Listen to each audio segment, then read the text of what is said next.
बिल्कुल, कुछ फैक्टर्स सामने आ गए। पहला फैक्टर ये रहा कि किसानों की नाराज़गी ज़रूर थी, लेकिन जो किसान सम्मान निधि दी जा रही थी वो एक बड़ा फैक्टर बना किसानों को मनाने में।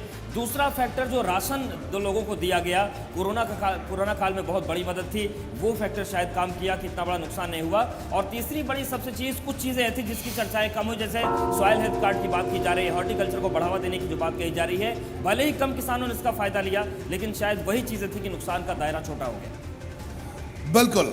और अवधेश, हम पश्चिमी उत्तर प्रदेश की बात कर रहे हैं और हमारे साथ मेरे 3 सहयोगी भी जुड़े हुए हैं और हमारे ब्यूरो चीफ वीरेश पांडे हमारे साथ जुड़े हुए हैं, जो लगातार इस चुनाव में पूरे 3 महीने से पूरे उत्तर प्रदेश में घूम रहे हैं, पश्चिमी उत्तर प्रदेश से लेकर पूर्वांचल तक। उनसे भी बात करेंगे। और बड़ा चर्चित शो, अध्यक्ष जी और फील्ड मार्शल, इतना बड़ा शो इन्होंने किया।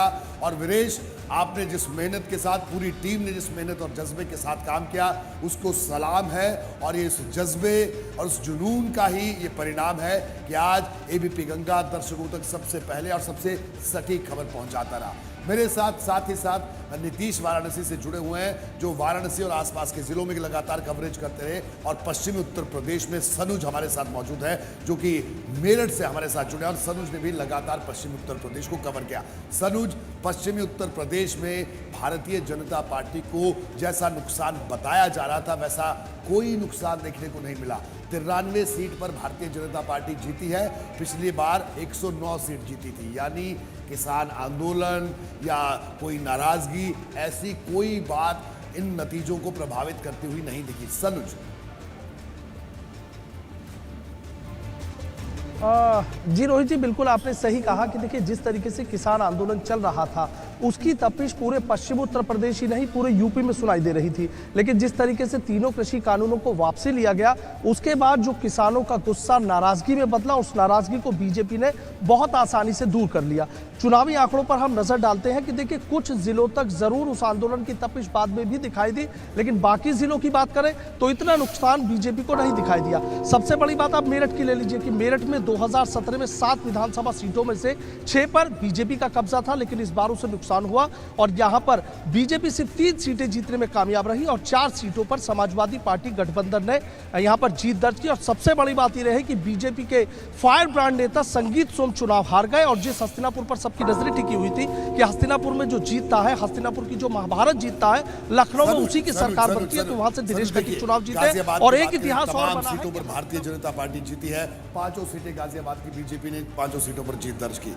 इसके अलावा अगर हम बात करें बागपत की छपरौली को छोड़ते तो तमाम दोनों सीटों पर बीजेपी ने जीत दर्ज की। यानी जिस तरह के नुकसान की आशंका जाहिर हो रही थी, वैसी स्थिति बिल्कुल नहीं थी ग्राउंड जीरो पर। और ये देखिए, मेरठ का जो आप जिक्र कर रहे हैं, सरधना संगीत सोम हारे।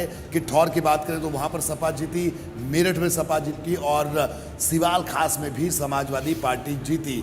लेकिन अपने आप में जो तस्वीर है, देखिए, मुजफ्फरनगर की तस्वीर बहुत बड़ी कहानी बयां करती है। पुरकाजी सपा, बुढ़ाना सपा प्लस, चरथावल सपा प्लस, यानी सपा आरएलडी का गठबंधन, मीरापुर सपा आरएलडी का गठबंधन।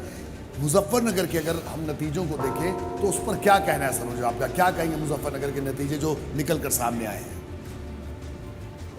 जी देखिए, मुजफ्फरनगर की बात कर लेते हैं। मुजफ्फरनगर में 2017 की अगर हम बात करें तो 6 सीटों पर बीजेपी का कब्जा था, लेकिन इस चुनाव की बात करें तो 4 सीटों पर समाजवादी पार्टी गठबंधन चुनाव जीता है और 2 सीटों पर बीजेपी चुनाव जीती है।